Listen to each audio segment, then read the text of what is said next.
വയനാട് മുണ്ടക്കൈ ചൂരൽമല ദുരന്ത ബാധിതർക്കായി കോൺഗ്രസ് നിർമ്മിക്കുന്ന വീടുകളുടെ തറക്കല്ലിടൽ ചടങ്ങ് തുടങ്ങി. മേപ്പാടി കുന്നമ്പറ്റയിൽ കോൺഗ്രസ് വാങ്ങിയ സ്ഥലത്താണ് വീടുകൾ നിർമ്മിക്കാൻ തീരുമാനിച്ചിട്ടുള്ളത്. Wayanad MP Priyanka Gandhi, Rahul Gandhi, KPCC president Sunny Joseph, AICC general secretary KC Venugopal അടക്കമുള്ളവരുടെ സാന്നിധ്യത്തിലാണ് ചടങ്ങ്. ബെൻസൺ ബാബുവുണ്ട് വിവരങ്ങളുമായി. ബെൻസൺ, ഒരുപാട് അനിശ്ചിതത്വങ്ങൾ നിലനിന്ന ഒരു സംഭവമാണ് ഈ കോൺഗ്രസ് പ്രഖ്യാപിച്ച വീടുകളുടെ നിർമ്മാണവുമായി ബന്ധപ്പെട്ട്. അത് ഏറ്റവും ഭംഗിയായി നടക്കുന്നുണ്ടോ? എന്തൊക്കെയാണ് ഏറ്റവും പുതിയ വിവരങ്ങൾ?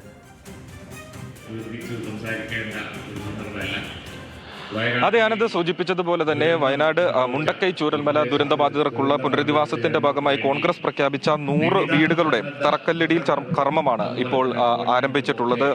രാഹുൽ ഗാന്ധി, പ്രിയങ്ക ഗാന്ധി ഉൾപ്പെടെയുള്ള മുതിർന്ന കോൺഗ്രസ് നേതാക്കൾ എല്ലാവരും തന്നെ എത്തിച്ചേർന്നിട്ടുണ്ട്. രാഹുൽ ഗാന്ധിയാണ് തറക്കല്ലിടി കർമ്മത്തിന് നേതൃത്വം നൽകുന്നത്.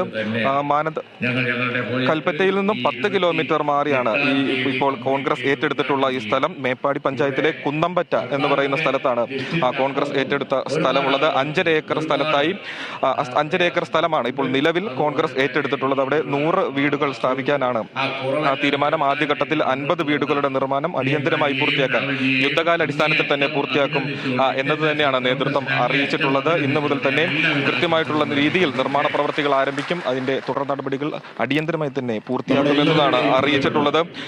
ഇപ്പോൾ വിവിധ നേതാക്കൾ വേദിയിൽ സംസാരിക്കുകയാണ്. അല്പസമയം KPCC പ്രസിഡന്റ് സണ്ണി ജോസഫ് പ്രസംഗിച്ചപ്പോൾ അദ്ദേഹം സംസ്ഥാന സർക്കാരിനെതിരെയും വിമർശനം ഉന്നയിച്ചുകൊണ്ടായിരുന്നു അദ്ദേഹത്തിന്റെ പ്രസംഗമുണ്ടായിരുന്നത്. കാരണം ഈ സ്ഥലം ഏറ്റെടുപ്പുമായി ബന്ധപ്പെട്ട് വലിയ അനിശ്ചിതത്വം ഉണ്ടാകാൻ കാരണം സംസ്ഥാന സർക്കാരിന്റെ ഭാഗത്തു നിന്നും വന്നൊരു വീഴ്ച കൂടിയാണ് എന്നൊരു വിമർശനം അത് നേരത്തെയും കോൺഗ്രസ് നേതാക്കൾ ആരോപിച്ചിട്ടുള്ളായിരുന്നു. ഇക്കാര്യങ്ങളെല്ലാം ചൂണ്ടിക്കാട്ടിക്കൊണ്ട് തന്നെയാണ് കോൺഗ്രസ് നേതാക്കൾ ഈ ഒരു ദിവസത്തെ നയിക്കുന്നത്. നേരത്തെ സൂചിപ്പിച്ചതുപോലെ തന്നെ 5.5 ഏക്കർ സ്ഥലമാണ് നിലവിൽ കോൺഗ്രസ് ഏറ്റെടുത്തിട്ടുള്ളത്. അവിടെ 100 വീടുകൾ ആദ്യഘട്ടത്തിൽ 50 വീടുകൾ പൂർത്തിയാക്കുമെന്നാണ് അറിയിച്ചിട്ടുള്ളത്. 8 സെന്റ് ഭൂമിയിൽ 1041 ചതുരശ്ര അടി വിസ്തീർണമുള്ള വീടുകളാണ് നിർമ്മിക്കുക. അതിൽ 3 കിടപ്പുമുറികൾ, വിശാലമായ ലിവിംഗ് റൂം, അത്തരത്തിലുള്ള ഒരു സ്ട്രക്ചറിലാണ് വീടുണ്ടാക്കുക എന്നാണ് അറിയിച്ചിട്ടുള്ളത്. അതോടൊപ്പം തന്നെ ഈ വീടുകൾ നേരത്തെ സൂചിപ്പിച്ചിട്ടുള്ളത് പോലെ തന്നെ മുകളിലേക്ക് 2ാം നില എടുക്കാനും ഭാവിയിൽ 2ാം നില എടുക്കാനും പറ്റുന്ന രീതിയിലായിരിക്കും ഈ വീടുകൾ തയ്യാറാക്കുക എന്നതുകൂടിയാണ് അറിയിച്ചിട്ടുള്ളത്. അതുമാത്രമല്ല ഈ പ്രദേശവുമായി